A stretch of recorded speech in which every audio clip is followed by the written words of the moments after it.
Thank you to everyone who's tuned in, and welcome to this webinar of the History Faculty at the University of Cambridge. On the 25th of May this year, George Floyd, a 46-year-old American man, Black American man, was killed in Minneapolis, Minnesota during an arrest for allegedly passing a counterfeit bill. His death by asphyxiation under the knee of a Minneapolis police officer was filmed by passers-by and viewed, according to an LA-based analytics firm, 1.4 billion times worldwide. A global wave of protests followed.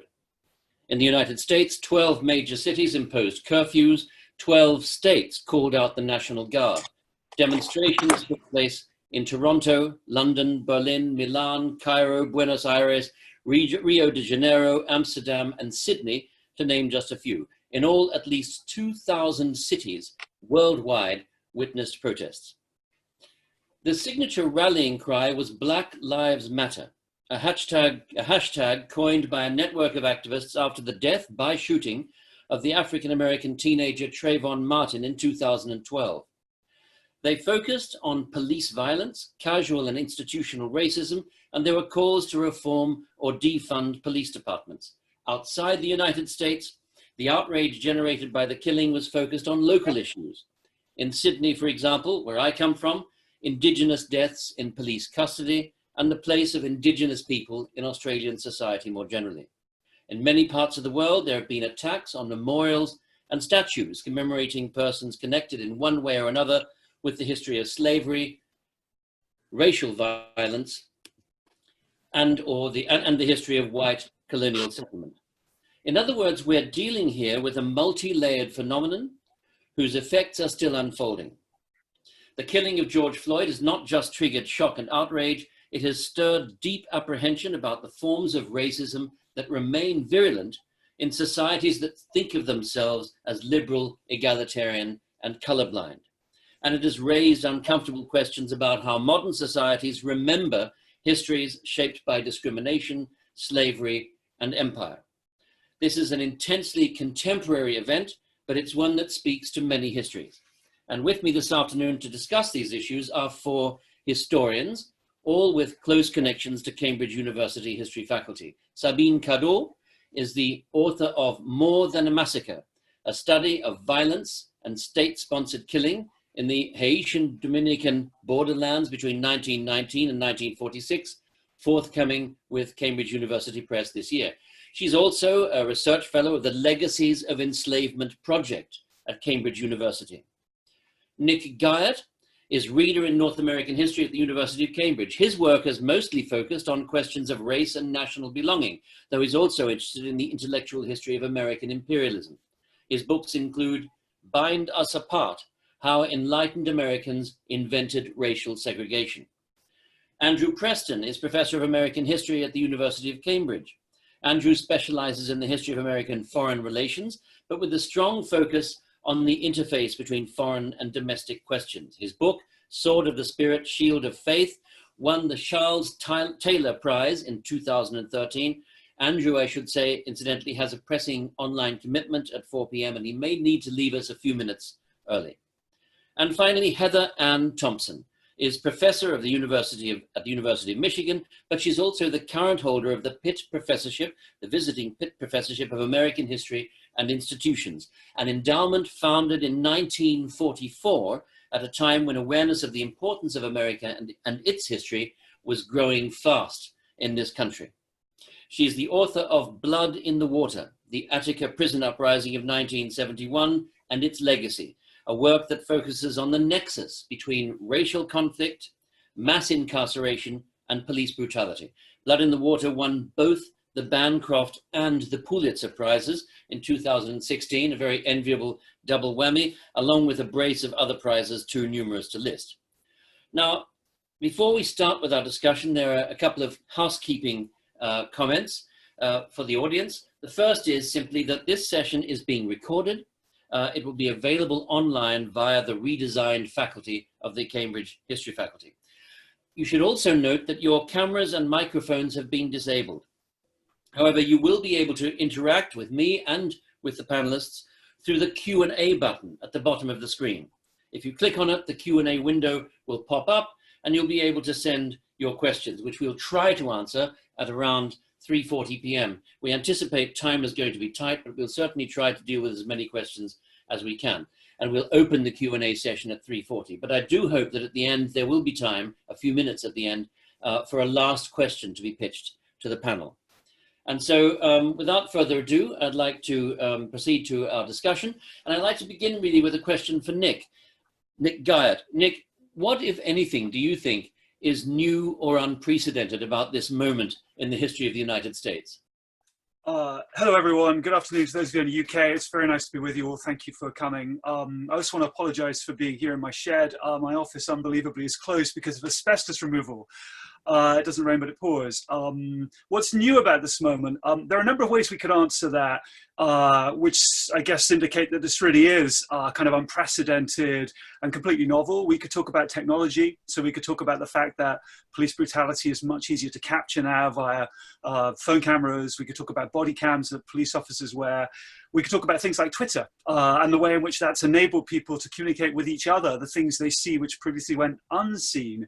I think we could possibly talk about the way that the media in the last 10 or 15 years in the US, particularly the kind of bastions of liberal media, and I'm thinking especially the New York Times, has become somewhat more representative, by which I mean there are prominent African-American reporters who are attempting to persist in newsrooms to ensure that these kinds of stories don't just make the front page, but stay there. And that's absolutely crucial. And we could talk about Trump and COVID and the ways in which that's created a kind of particularly plastic moment in American politics. But the truth is, there is a much longer history, a much deeper history of racism that this latest moment sits within. And I think you could make the case that if there's something cyclical about this, it's not the racism that's cyclical, it's the sporadic awareness by white people of that racism, which is cyclical. And we're in one of those moments right now where white people seem to recognize there are questions to be answered. We've been in those moments before, and they haven't produced the kind of lasting change that needs to happen. So the question of whether this moment will produce those lasting changes is an open one. Very interesting. Thank you, Nick. I mean, that's interesting because cyclical movements which come in waves require resistance, structural resistance. That's why waves form, because there's something flowing in the other direction. Sabine Cadeau, one of the most striking features of the protest triggered by George Floyd's killing is their almost global character. I say almost global because when you look at a sort of world map, and there are several online, of the protests, there are some areas which are much less well represented. China, for example, Japan, and so on. But by and large, this has been a global movement. It's had a global character. How do you explain that? Why this global resonance of an American event? Well, racism and colonialism have shaped the history of the entire world. So it is natural that the murder of George Floyd rekindled social conflict as far away as Australia. And, you know, in many ways, this was a straw that broke the camel's back kind of moment. Many have died in the custody of the police. But these kinds of accumulated experiences, combinations of generations of history, have their parallels in many parts of the world. And there is no question that the pandemic context contributed to the explosion. The circulation of the video of George Floyd's murder occurred in a context in which Blacks were hearing and witnessing that they were dying disproportionately. And whether it's Belgium or France or Britain, Blacks living in those societies know the experience of racial profiling, of being stalked and checked constantly. Paris or London, the local people have their own stories of Black men and women that were killed by police.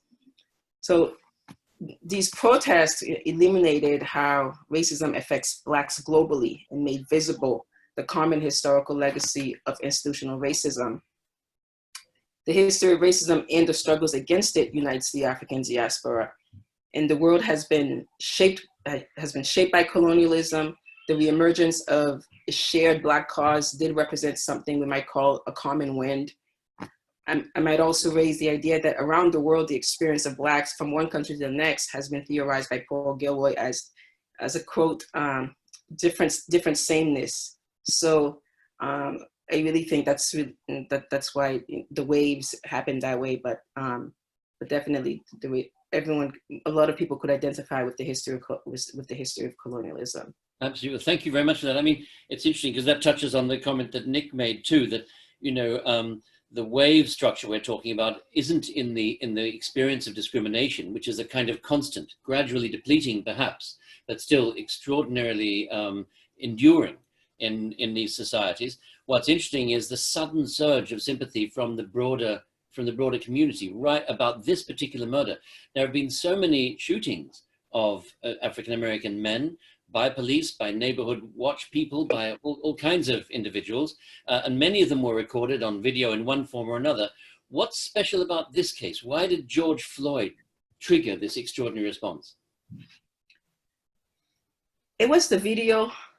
I think people witnessed a man who was respecting the police, not, you know, he was begging for his life.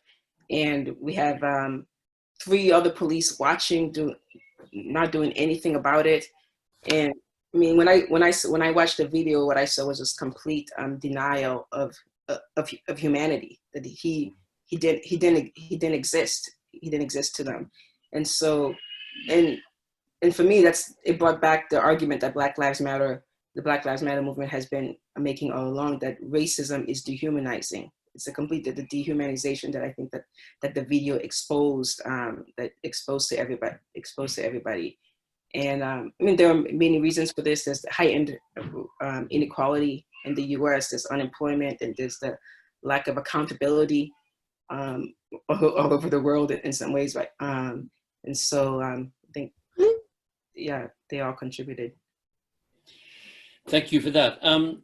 Heather Thompson, George Floyd's death has placed not just racism as such as a general phenomenon, but the entire culture and system of policing in the United States under intense scrutiny. Why is that, do you think? Well, it's interesting. I guess I first want to just really reiterate what Nick began with and what Sabine has also said, which is that at some key level, there's a lot about this that is not new. And I think it's really important to say that. This is certainly the size, the scope, the spread of word of what happened is new.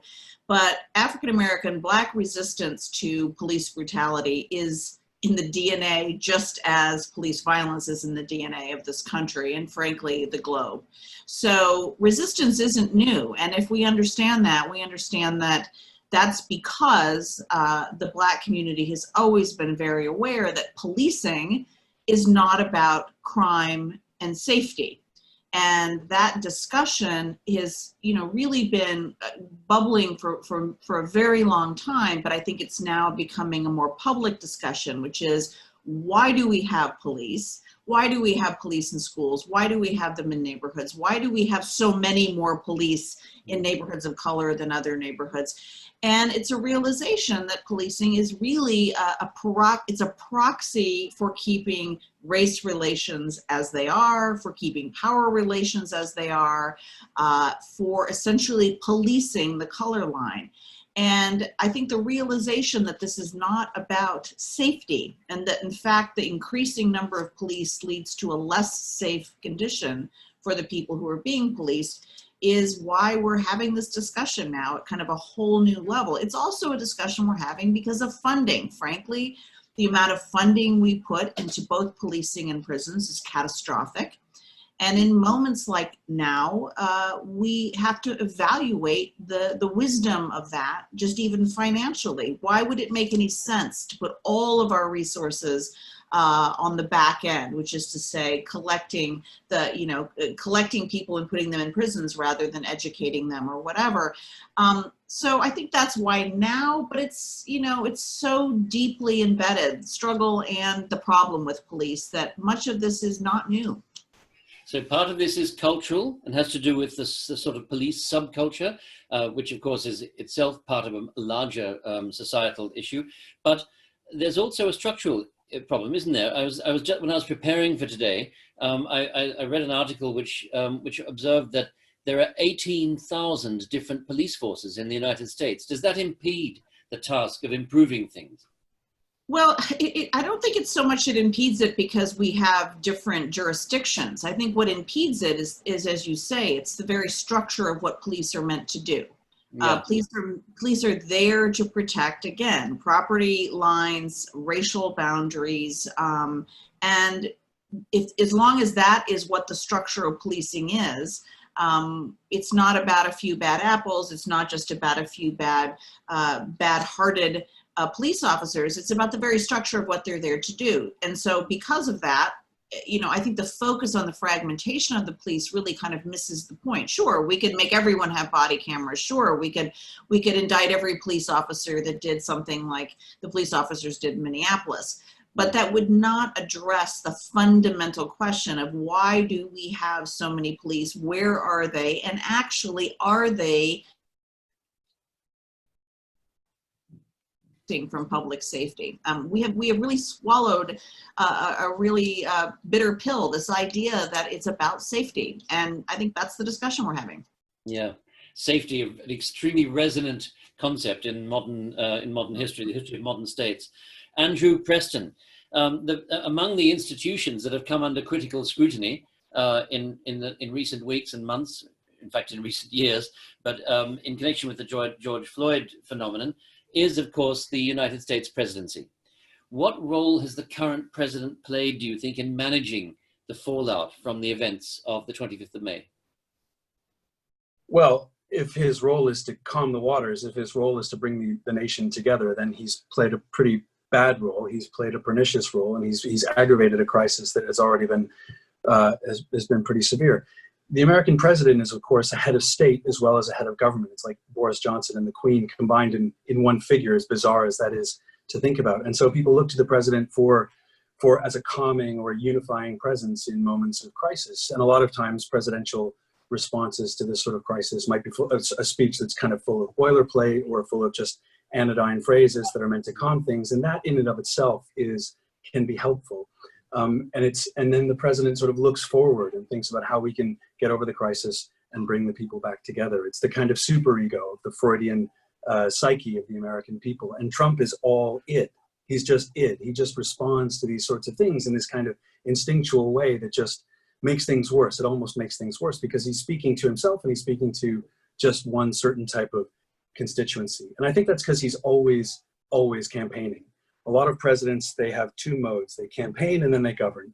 And President Trump just doesn't govern. He just campaigns. And so the rhetoric that he uses, of course, isn't new. We heard it with Richard Nixon in 1968. We heard it really infamously from Ronald Reagan and states' rights in 1980 when he was campaigning for president.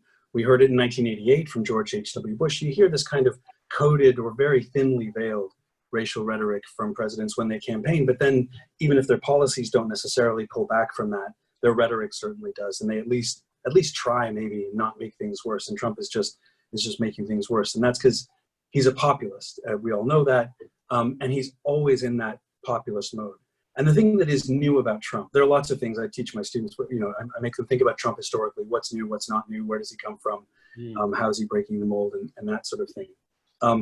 Where he is new is that, so his populism is very old. We've had Huey Long, Joe McCarthy, George Wallace, Pat Buchanan, all sorts of right-wing populists. What is new is that he's a right-wing populist who has taken power and is president and is able to sort of not govern, as it were, this governing by absence of governing with this kind of populist nationalism. Yeah, I think you have to go all the way back. I don't know if Nick would agree with me because he's the 19th century historian, but you have to go all the way back to Andrew Jackson to get this kind of populist in power. But even Andrew Jackson, I think, was in some ways a little more moderate than Donald Trump has been. It's no coincidence that Jackson is a hero of Trump's.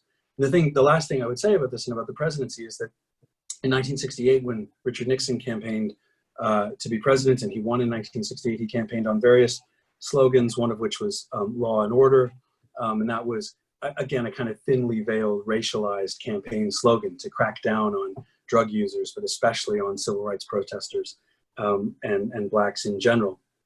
And that really worked. That really appealed to what Nixon called the silent majority, which is another phrase along with law and order that Trump has plagiarized from Nixon. And that worked great for Nixon.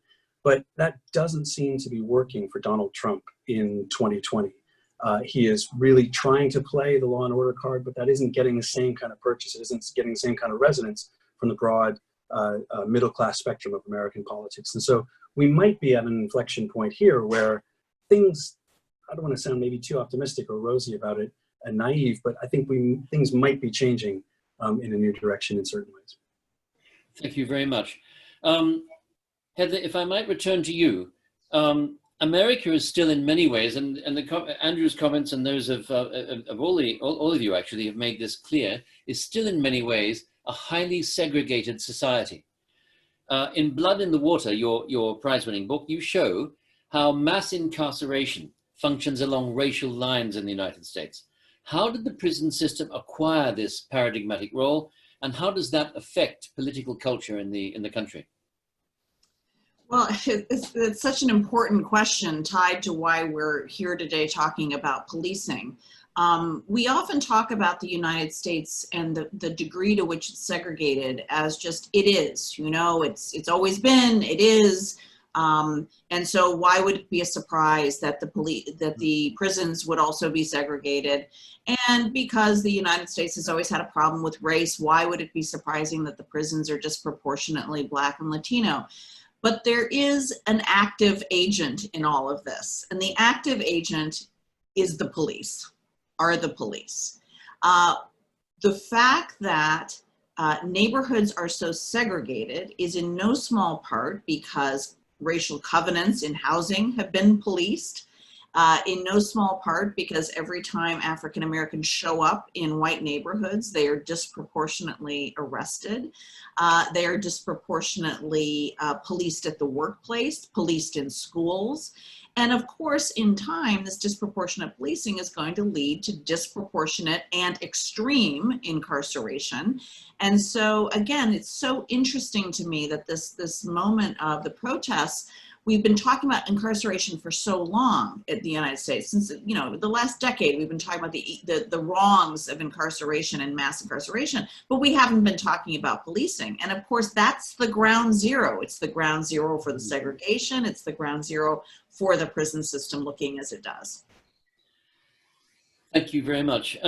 Nick, this really is a natural segue to the question I have for you, because in your book, Bind Us Apart, you argue that segregation was not simply an organic outgrowth of the racist South, and this touches on the point that Heather just made, but rather a project of enlightened Northern liberals. Why did Northern liberals, the last people who would suspect of doing this, why did Northern liberals invent segregation? And what does that tell us about today's United States? Well, yeah, there's a standard story, I guess, that in a sense the slaveholding South was quite a mixed society with a great deal of intimacy, much of it unwanted on the part of African Americans. And that then when slavery was abolished, segregation was the new regime imposed in the South to try to manage Black freedom. So in other words, you get a kind of intimacy in slavery and then a kind of separation in freedom. And that makes this whole story of racism and racial segregation a Southern story. And I never completely bought that for all sorts of reasons. But in my last book, I really tried to think carefully about where Northerners stood on these questions. And the truth of the matter is that the debate over slavery in the United States in the 18th and 19th centuries was never just a debate about the economic viability of the institution. It was also a debate about whether white people were prepared to live alongside Black people in freedom after emancipation. And what I discovered, which is extraordinary in a way, is that for many Northern white liberals, as we now call them, so people who saw themselves as enlightened, as broad-minded, religious sentiments, reformers, they proposed that the ideal solution to ending slavery would be to persuade or compel African Americans to settle somewhere else after emancipation. So these various schemes that you can see consistently from Thomas Jefferson all the way through until Abraham Lincoln, until the very last years of his life, went under the umbrella of colonization. And they were in effect the beginnings of schemes for putting Black people somewhere else. So we oppose slavery, but we don't accept the burden of integration after slavery. And I think if you want, it's not the only reason, but one reason why you've seen many of these police violence instances in the North, not just in the South, it's because that kernel of racism was never just about slavery. It was about finding a way to live alongside Black people in freedom and the reluctance of so many white people to do that.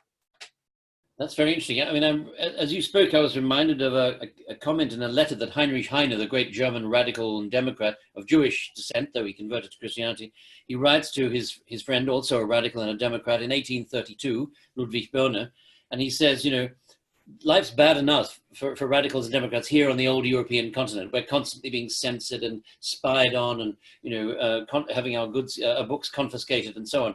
He said, but where is the answer? The answer cannot be the United States. He refers to the United States as a prison of freedom, a freedom prison.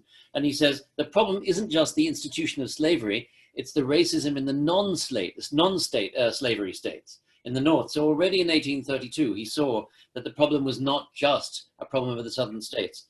Very striking. Another great argument for Heinrich Heine. Okay, after that brief advertisement, moving on now to Andrew Preston. Andrew, does America's success or failure in meeting the challenge of its racial legacy have an impact on its place in world affairs, do you think? Is there a geopolitical impact from all of this? I think there is, and I think on the most obvious level, even if you don't sympathize with Black Lives Matter, it's just an image of chaos, an image of a society coming apart, an image of a society close to, not at of course, but close to something like at least a cultural civil war, a culture war, where Americans just can't agree on some of the basics of American society. And that doesn't obviously project well around the world, this sense of chaos and incompetence. But it also, too, as you were saying before, Chris, and as some of the other speakers have touched on, this has, the message of Black Lives Matter, what happened to George Floyd, what's happening to a lot of other African Americans in the United States, is having a moral purchase around the world. And so it's definitely tarnishing America's image around the world. Not with everybody, of course, but it's certainly tarnishing America's image. It's also making it trickier, not impossible, of course, but trickier for somebody like Donald Trump as president. I'm not sure he wants to, but it's certainly making it more difficult for him to criticize other countries like China for cracking down on their protesters in Hong Kong, a point that the Chinese were not slow to highlight. There's an interesting historical parallel here too, because in previous eras, in the 1950s and 1960s, the last era, great era of civil rights reform, Presidents Eisenhower and Kennedy, Eisenhower in the 50s, Kennedy in the early 60s, were not all that enthusiastic, to put it mildly, about civil rights. Not even JFK, who was a Democrat. And Eisenhower didn't want to really do anything on civil rights. Kennedy just wanted to stall and stall and stall. And what forced their hand were civil rights protests at home, in Eisenhower's case in Little Rock with the desegregation of Central High School, and with Kennedy's case in 1963, the March on Washington and the horrific bombing of a church in Birmingham, Alabama that killed 4 little girls. And the protests and the violence and the sense of lawlessness in the South forced their hands, because as they were going to the UN or to allies or even to adversaries and saying, we're the leader of the free world, and you need to support us against Soviet tyranny and against Soviet slavery, using those words that obviously don't necessarily have to, but have in the American context a deeply racial connotation, saying we're the leader of the free world, we're fighting slavery, we're fighting tyranny, and we're fighting oppression, you should support us. And then people could say, well, how can you call yourselves the leaders of the free world if you're not granting freedom to people at home? And so the civil rights protests really put pressure on presidents who didn't want to support civil rights to support civil rights. Not radical support or not strong support for civil rights, but it was something. And what's really interesting in this case is that Donald Trump was under that kind of pressure as well, not just from foreign protesters, but also from heads of government and heads of state. And he's resisted that pressure. Now, there isn't a kind of Cold War context to put that pressure on him, but if the US and China are kind of heading into another Cold War, I have my doubts about that, but there is a lot of evidence to suggest that there is that kind of dynamic going on. It's interesting that Trump isn't showing himself susceptible to that kind of pressure, because he's just showing that whether it's in terms of domestic politics or in terms of international politics, he doesn't really want to make the effort. He doesn't really care in making those kind of even minimal gestures to the causes that Black Lives Matter is championing. Yes, interesting. Thank you. Now, if I might turn to Sabine Cadeau. Sabine, in this country, we've seen the vandalizing of statues, a revival of the campaign to remove Cecil Rhodes from his perch in front of Oriel College, Oxford. debates and discussions and some attacks on numerous other statues of historical personalities. We've seen the same thing in the United States, particularly involving figures from representing various themes in Southern history, Confederate history, and we've seen it in many other parts of the world as well. I mean, Australia, where I come from, there's been a lot of discussion about the statues commemorating the settlement of Australia, white settlement of Australia, statues of James Cook, of Captain Phillip, and so on. Why is memorialization, do you think, such a hot button issue right now? What's at stake there? In the case of Edward Colston, locals in Bristol had been campaigning and pursuing legal channels to try to take down those statues and change the place names for a very long time.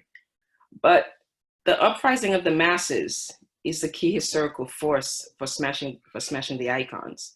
So when I saw Colston toppled and dumped into the ocean, it of course brought me back to Fouillot's theorizing over the events of the Haitian Revolution, but not the revolution of 1791, but the one in 1986, when the masses dumped the Columbus statue.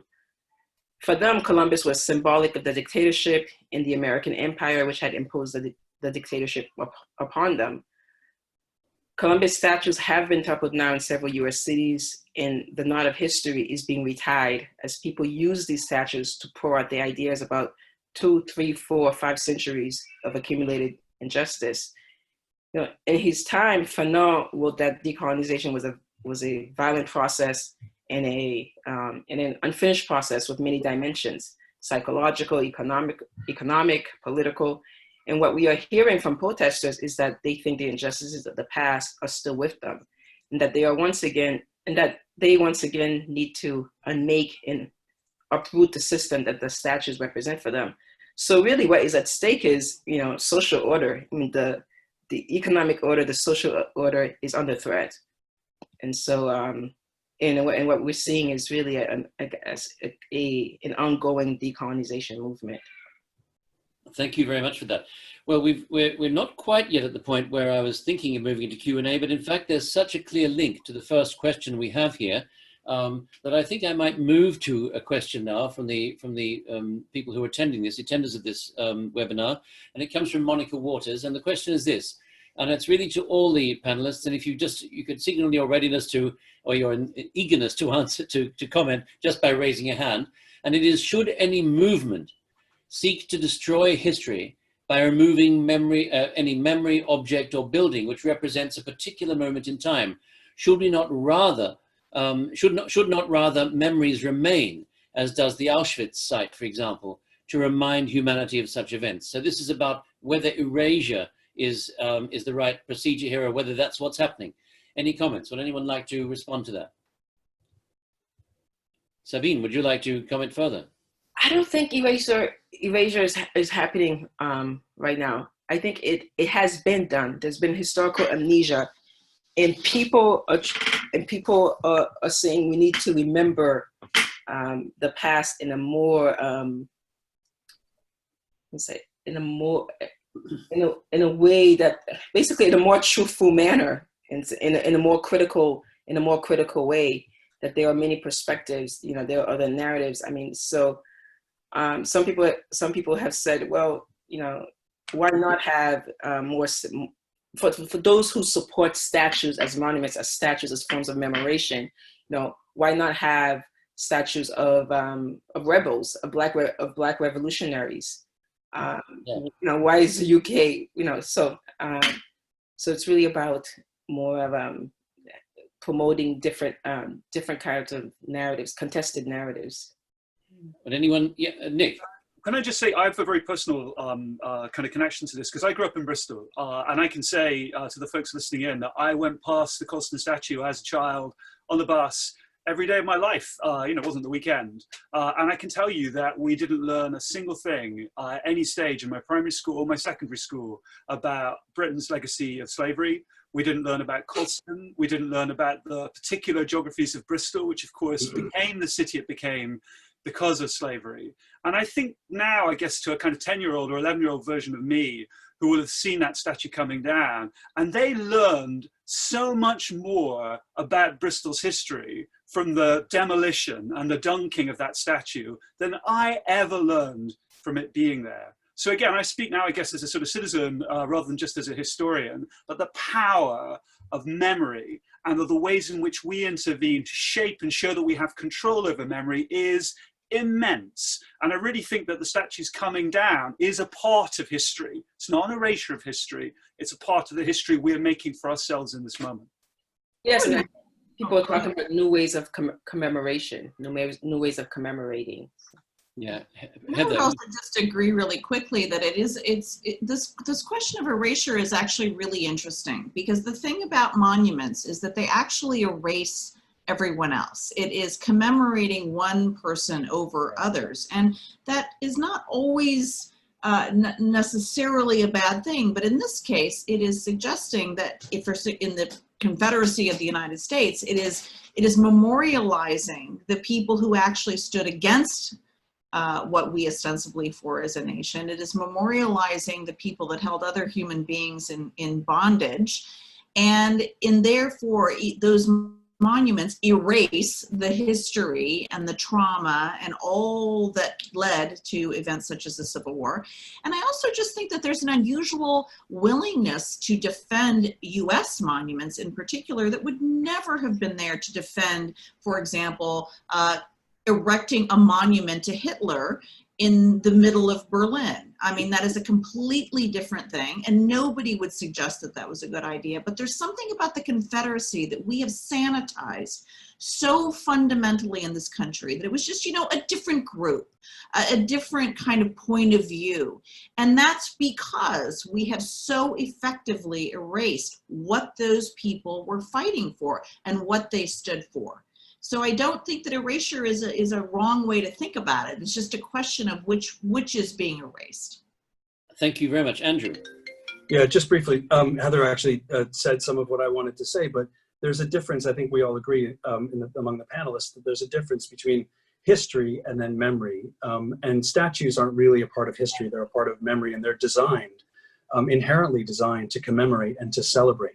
And so that's why they're different. And to take the questioner's analogy to Auschwitz, yes, of course, we want to leave Auschwitz as it is, and we want to go there, and we want to sort of bear witness and pay our respects and learn from history. But the statues that went up to Hitler and Goebbels and Himmler and all sorts of Nazi leaders were taken down, and rightfully so, after the war. By the logic of we have to leave statues up because they're a part of history, then no statues would ever come down. And that, to me, is fundamentally, inherently ahistorical.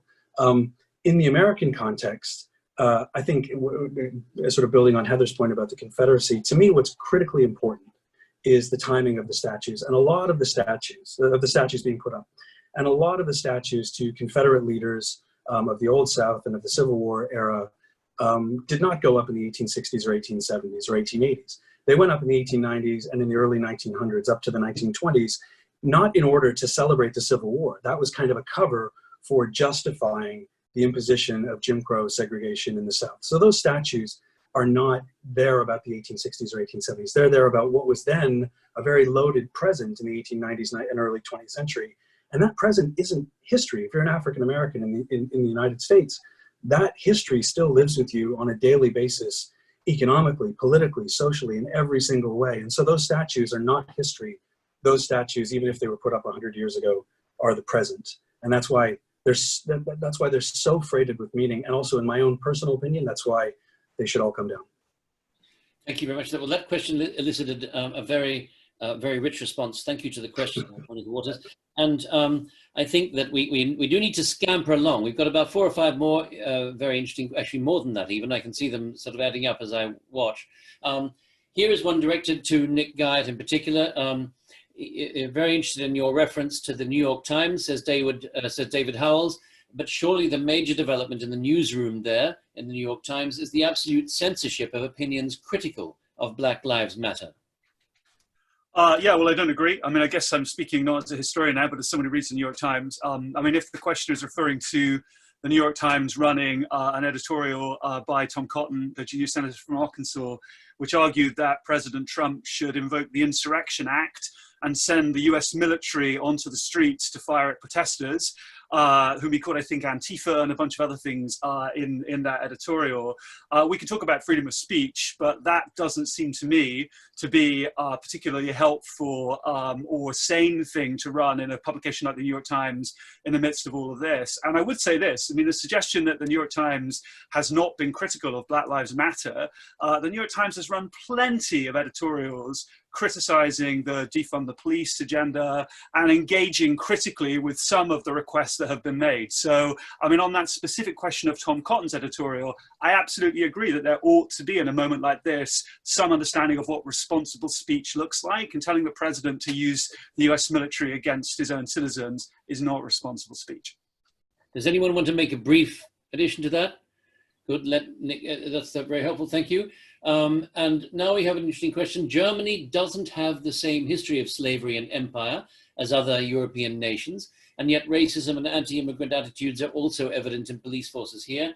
How do you explain this? Who would like to answer that? I mean, I feel slightly addressed myself, considering I'm supposedly a historian of Germany.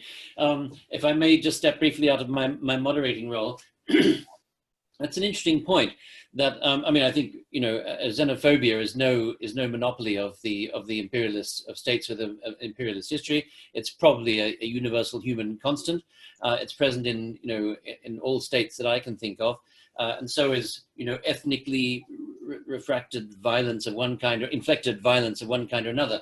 But there has been a lot of interesting thinking going on recently, actually, along a different line, which has to do with the contrast between what happened in Germany after 1945 and what happened in the South after the Civil War. Namely, that in Germany, there was a process they called Vergangenheitsbewältigung. In the South of the United States, there was not. No coming to terms with the sort of moral legacy of the past. So I think there's a contrast there as well as commonalities. But now if you could move on, we've got how, if at all, asks Colin, has the COVID-19 pandemic influenced the reactions to Mr. Floyd's death? Interesting question. Who would like to venture? I mean, I'll take a stab at it. I'm not sure we know exactly. I think we speculate a lot that people, I think there's a negative speculation for the protest and potentially a positive one. The negative speculation is that there were so many people who were just itching to get out of their houses that any excuse would have done, and sort of explains the number of people that poured into the streets on behalf of George Floyd. I don't think that that's right. In fact, I think that there was a great reticence to go out in those great crowds. And yet the sense that it was an imperative to speak out against something that was just so visibly clear to people as having been murder overtook people, and they did go out. But that is not to say that COVID doesn't matter. I think one of the really interesting questions is whether COVID has something to do with why there were so many young, particularly white people also out in the streets. I think that one of the things that COVID laid bare was the extent to which we are in an economic crisis that rivals the Gilded Age in terms of economic inequality, that this is an issue of white supremacy and Black lives, but it is also a question of class. It is also a question of economic deprivation. And so COVID laid bare a lot in this country, including what it means to not have national health care.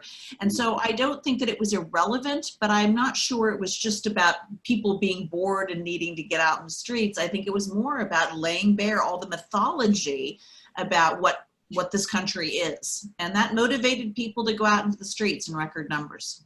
I think also, if I can add to this, that for some Black people, I think it definitely contributes to the sense of injustice and sense of inequality, and because it really exposed what racism is really about. It boils down to life or death. Who gets to live longer?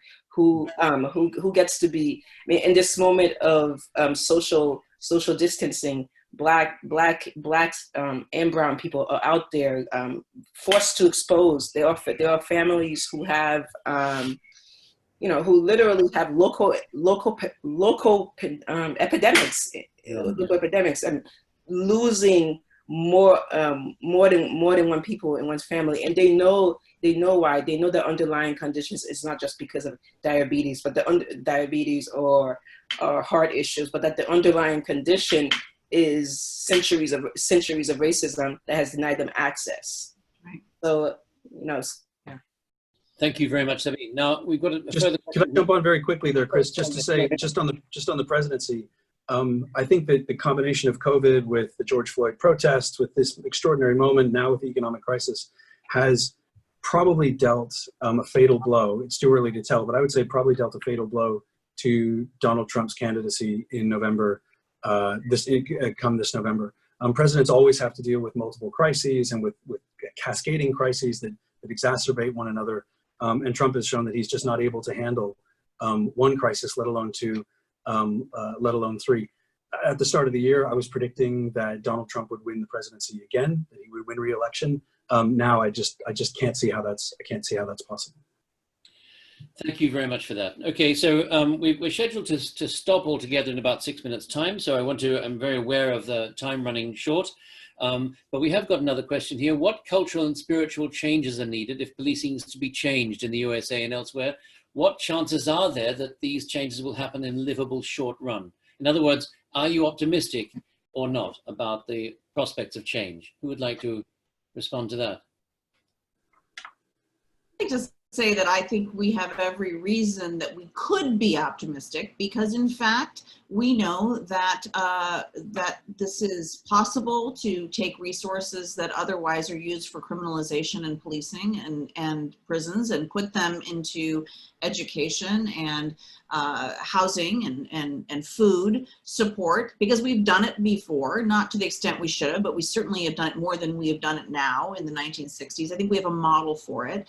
So it could happen. And the other positive thing is that, in fact, most upper middle class white people don't rely on the police at all. So they know perfectly well that you can have public safety without relying on police and prisons. When somebody falls afoul or is an addiction or has a problem, white people with means, the last people they call is the police. The last place they want their folks to go is prison. So we have a real blueprint of how we might do this. But am I optimistic? I mean, I don't know. I think that we also have, as I keep saying, the way in which white supremacy and racism is just baked into the DNA of this country suggests that it is going to take, this will only happen if this level of kind of unrest and people turning out in the streets continues, because that's what has always shown this change to happen.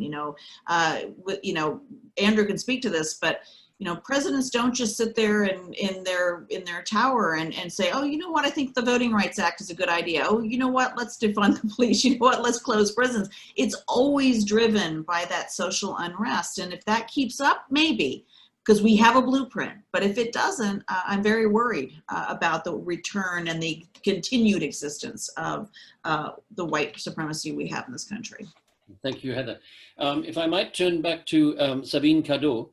Sabine, you're a fellow of the Legacies of Slavery Research Project here at the university. What is being done in Cambridge to address this legacy, and what should be done? Well, it's a 2-year inquiry on how this university benefited from contributed to slave trade and slavery. But another component of the research is to look at the ideology, how Cambridge scholars have helped to shape Britain's colonial project in racial ideology. But this inquiry is also looking at the university's ties to abolitionism. Not all colleges embrace this research. There is an enormous fear of the slavery archives in this university, fear of the history, fear of the truth. So we do have historical amnesia. So what does it mean for a college to deny access to the archives, to avoid any systematic discussion of slavery or race? So worse, it means that certain conversations and dialogue are not taking place. If many countries are considering their monuments, the social and racial meaning of public installations, then these conversations need to happen here. And so for me, I actually, as a researcher, I hope to see more colleges. I'm hoping that more colleges will open their archives in order to actually have ongoing debates, as we are having here, about racism, white supremacy, and empire. So, yes, in many ways, I think this would be a big achievement, a great starting point if we can actually get to the point where we can actually open where the archives can actually be open. Thank you very much. A very important note on which to end. The work that's being done now to address this toxic and troubling legacy of the intertwining of the history of Britain, of course, but of all modern Western countries with the history of empire. So with that, I really want to bring the discussion to an end. I want especially to thank those who asked questions. I think that the questions from the attenders really enriched the discussion greatly. I'd like to thank the 4 panelists for their contributions. And I'd like to thank all of you who attended for joining us. Please do reach out with feedback. We've already had one piece of very positive feedback commenting appreciatively on Dr. Guyot's shed. So if there's anything else you'd like to add to that, that would be very welcome. And please do remember that there is still time to register for the next 2 webinars organized by the History Faculty, a behind the scenes look at the Fitzwilliam Museum's new exhibition, Feast and Food, The Art of Food in Europe, 1500 to 1800, with historian and curator and fellow of Caius College, Gondolin Caius College, Melissa Calarezu on the 23rd of July, Thursday the 23rd of July, and of course a virtual tour of the University Library's exhibition, The Rising Tide, which is about the arrival of women in academic and other institutions, with Lucy Delap and Ben Griffin, both of the History Faculty, on the 30th of July. Thank you all for tuning in, and bye-bye. Bye. Thank you.